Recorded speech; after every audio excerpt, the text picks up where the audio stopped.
Tanpa peringatan Aibda Robik tembak mati GRO pelajar SMKN 4 Semarang. Polda Jateng mengakui Aibda Robik Zanudin anggota Satres Narkoba Polrestabes Semarang tidak memberikan tembakan peringatan ketika menembak GRO pelajar SMKN 4 Semarang.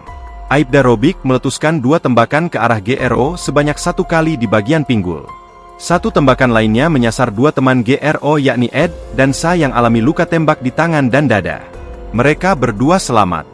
Peristiwa ini terjadi di depan Alfamart Jalan Candi Penataran Raya, Ngalian, Kota Semarang, Minggu, 24 November 2024. Tidak ada tembakan peringatan, kata Kepala Bidang Hubungan Masyarakat, Kabid Humas, Polda Jawa Tengah Kombes Pol Artanto Kamis, 28 November 2024, petang. Pihaknya juga mengakui Aibda Robik melakukan excessive action, atau tindakan berlebihan ketika kejadian. Akibat kejadian itu, keluarga almarhum GRO melaporkan Aibda Robik atas kasus pembunuhan dan penganiayaan ke Polda Jateng, Selasa, 26 November 2024. Aibda Robik juga telah ditahan di ruang tahanan Polda Jateng untuk dilakukan pemeriksaan.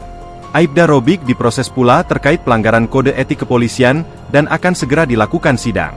Ada 2 yang akan dilakukan pemeriksaan Aibda R, yaitu kasus kode etik kepolisian dan proses kasus hukum atau tindak pidananya, Beber Artanto. Terkait sidang etik, kata Artanto, bakal dilakukan secepatnya karena kasus ini menjadi atensi berbagai pihak. Bidang Profesi dan Pengamanan, Bidpropam, Polda Jateng tengah melakukan proses pemberkasan sidang.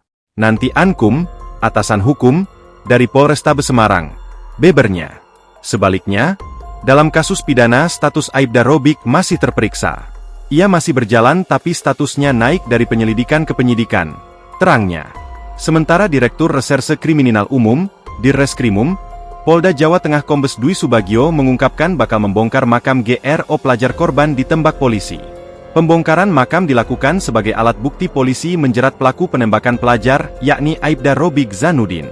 Kami akan ekshumasi, bongkar makam, korban GRO secepatnya. Malam ini lagi proses, kata Kombes Dwi, di Mapolda Jateng, Kamis, 28 November 2024. Sebelumnya keluarga korban GRO melaporkan kasus pembunuhan dan penganiayaan ke Polda Jateng pada Selasa, 26 November 2024, sore.